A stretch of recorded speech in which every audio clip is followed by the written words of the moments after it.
जेओआईटी को क्लर्क की पैरिटी को लेकर बातें बीच में होती रहती थी, लेकिन इसकी लीगल स्टैंडिंग ये थी कि इनके आरएनपी रूल में इस तरह का कोई प्रोविजन नहीं था कि इनको वो पैरिटी देनी है, या फिर जो 2 साल की जो बीच में एक तरह से हायर ग्रेड पे को लेकर कोई रास्ता आरएनपी रूल में नहीं था। ये पहली बात है। दूसरी बात इसमें यह है कि फाइनेंस का यह तर्क था कि जो हायर ग्रेड पे मांगते हैं वो पैरिटी तो ऑटोमेटिक हो गई, क्योंकि क्लर्क में जो ग्रेड पे है वो 1900 है और इनको 1950 दे रहे थे। ये तर्क था पहले फाइनेंस का, जब तक अराजपत्रित कर्मचारी महासंघ की तरफ से प्रेशर नहीं पड़ा था। और ओक ओवर में जब बैठक हुई थी तो सबसे ज्यादा बहस इसी मसले पे हुई थी, और उसमें महासंघ ने यह तर्क दिया था कि अगर आरएनपी रूल में इनको छोड़ दिया गया तो वो अफसरों की गलती है, उसमें इनकी कोई गलती नहीं है, यह तर्क दिया गया था। अब इसमें हुआ ये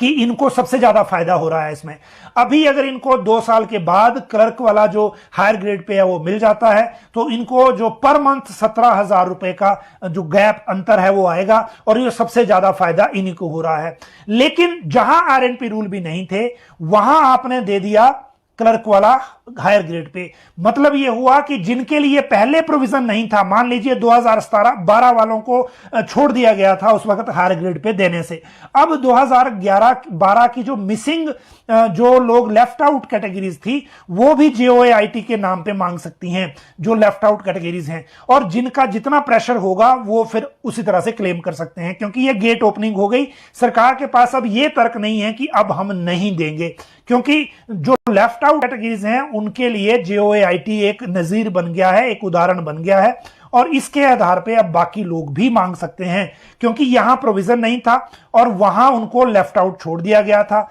यहां आपने हायर ग्रेड पे दिया क्लर्क का। अच्छा, एक ट्विस्ट इसमें यह है जो नोटिफिकेशन से क्लियर होगा कि यहां भी जो 3 जनवरी 2000 की डेट को हम ऑनर करते हैं कि नहीं। मुझे लगता है करनी पड़ेगी, क्योंकि अगर इसको नहीं करेंगे तो फिर हम वहीं चले जाएंगे जहां जो एक तरह से फिर से सर्कल में घूम के 0 की पोजीशन पे चले जाएंगे।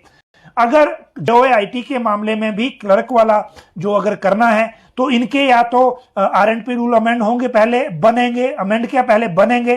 फिर उसके बाद इनको देना कब तक का है वो एक सबसे बड़ी बात है। और अगर फ्रेश देना है तो भी आप 3 जनवरी 2022 के बाद नहीं दे सकते,